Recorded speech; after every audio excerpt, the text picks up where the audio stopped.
We have a major New York Knicks update as an insider has revealed multiple new targets for this Knicks team. After Malcolm Brogdon shockingly retired from the NBA, we've already seen multiple new targets emerge for the Knicks, a team that wants to add more point guard depth to this team, including the guy who we just saw there, but there are more as well that we're going to be going over. You saw another one in the thumbnail, and we're going to jump right into things as always, guys. But real quick, if you're part of that 57% that's not subscribed to Knicks Digest, make sure to subscribe for daily New York Knicks updates. If you want to be at the top of all the Knicks information, or on top of all the Knicks information, this is the place to be. We have videos every single day on the Knicks, but let's jump into it. There is a lot to go over on this team right now. As Leon Rose is a tough decision to make now. Obviously, it was known that between Landry Shamet, Malcolm Brogdon, and Garrison Matthews, the Knicks wanted to trade away one of Mikal Bridges or Tyler Kolek in order to bring another guy on so they could have two of those veterans. Well, Malcolm Brogdon was effectively a lock for one of the spots. However, he ultimately decided to retire from the NBA, leaving a hole in the Knicks' backup point guard situation. They still do have backup guards, most of them combo guards, one of them Tyler Kolek, who has his fair share of issues, but also upside as well. We will talk about Tyler Kolek over the course of an entire video very soon.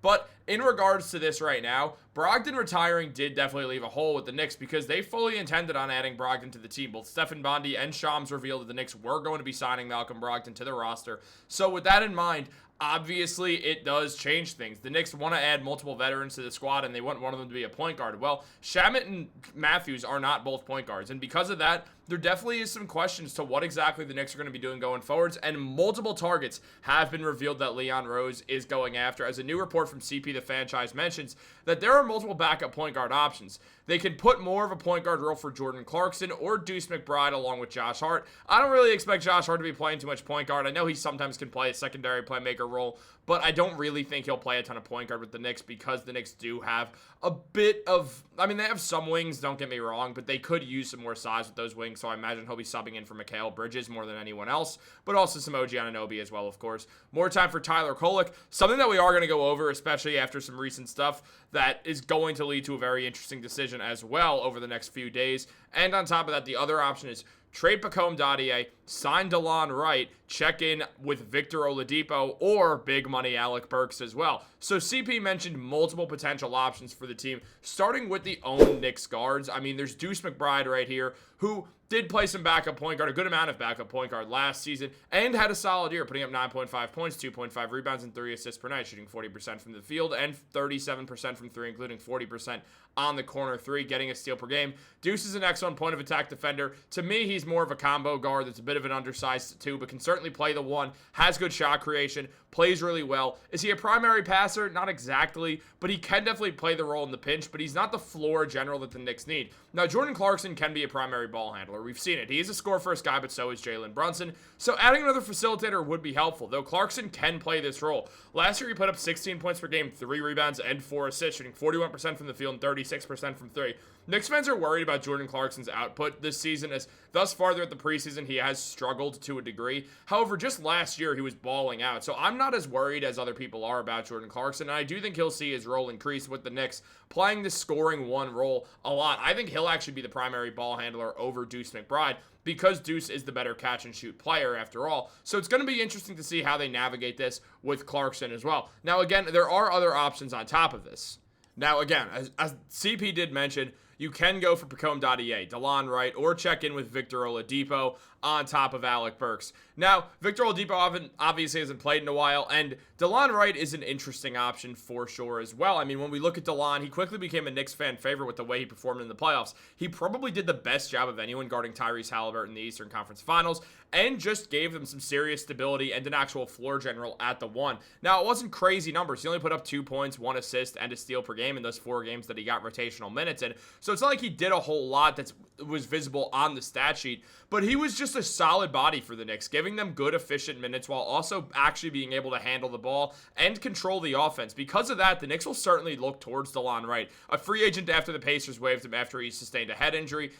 Luckily, Delon's fine. He did get a cut on his head, but he will be available. He is a free agent, and I do expect the Knicks to actually take a serious look into Delon Wright more than anyone else because of the production that he had the last season. He gives the Knicks more defense and more floor general passing abilities. Can he shoot the ball? Some years he's been able to. Some years he has not been able to. Last year, Delon Wright was unable to really shoot in an efficient clip whatsoever. In 16 minutes per game between the Knicks and the Bucks, he averaged 3.1 points, 1.7 rebounds, and 2 assists a night, only shooting 27% from three. Now, he did shoot 42% on the corner three, which is a good sign there, and only 34% from the field as well. So he struggled from the field. His numbers did get better with the Knicks. Wright has had on and off years, so if he can have one of his better years and play for the Knicks, he is a guy who would be interested in the Knicks playing for around 5 to 10 minutes a night. Considering the fact that he's also 6'5", you can pair him next to Deuce McBride and Jordan Clarkson. Delon can guard bigger guys. He can guard the 1 to the 3, so he can be guarding opposing small forwards and just opposing wings in general. So the Knicks won't be clearly undersized the way that they would have been with Brogdon.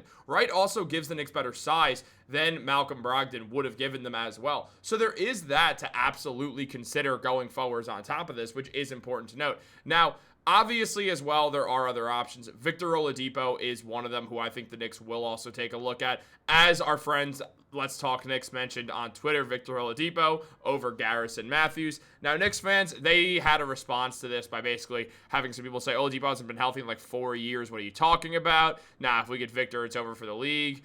And then Shamet is going to be the final roster spot either way. He could still give you a quick 10 off the bench. The Knicks would be crazy to not give this guy a shot. He's unbelievable while healthy, off-ball scorer in the second half unit, and who can rack up points when Brunson is out. I love the idea of Victor Oladipo on this team. A while back when he was balling out on the Pacers, Victor Oladipo is going to be one of the better free agents available one of those years. And I remember saying, like, that was the marquee free agent I wanted the Knicks to sign. I thought he was breaking out, thought he was going to stay great. And I was like, I want to see the Knicks go get Victor Oladipo. Because at the time, it felt like he was going to become, like, the second best player on a championship team caliber type player. And I was super interested in him getting that. Now, obviously, that didn't work out. Oladipo suffered multiple injuries that definitely threw things for a loop. And he has only played 50 games since the 2021-2022 season, those being in 2021-22 and 22-23. So he's been now, 23-24 he was off, and 25-26 he was off. Oladipo has not appeared in the NBA in 2 years now. So coming back, you're unsure what you'd be getting from Victor Oladipo, and you might shoot yourself in the foot if he's not able to perform. But his last 2 years, he still showed some talent, putting up 11 points per game, 3.5 assists, and 3 rebounds, being a solid defender. And he did shoot 34% from three in that span. So if he could shoot the ball efficiently enough, that would absolutely be huge for Vic going forwards. On top of that, and it would be a matter of if the Knicks are willing to give him a shot. He could play a few different positions, including the point guard, giving the Knicks another guard. And it wouldn't be shocking to see the Knicks go take a look at him as well. Now, there's also Alec Burks. Alec Burks, the last time we saw him with the Knicks, was excellent in the playoffs and did play a lot of that on-ball role, putting up 15 points per game, 3 rebounds, and 1 assist. I've said this for a very long time now.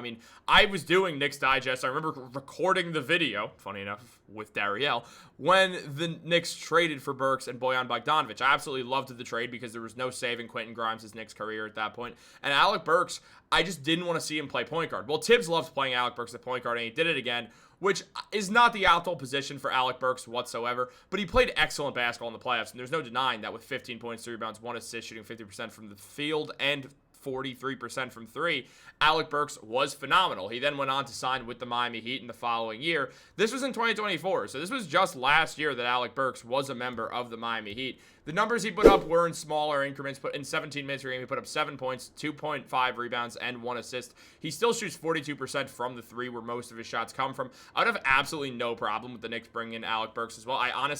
I'm going to say something that I know not everyone's going to agree with. I think Alec Burks is better than both Garrison Matthews and Landry Shamet, personally. I'd rather Alec Burks. He's a better shot creator. He's proven in the clutch. He's proven on winning teams. He's done it all. I would rather Alec Burks than either of those guys right now. If you told me to pick one out of those three, I'm sorry. Maybe I'm biased because I've loved Alec Burks for a while. The Knicks first signed him to that 1 year, $6 million contract before that 2021 season. I was like, that is the steal of the Knicks' entire free agency. That's a free agency that saw them make some other moves as well.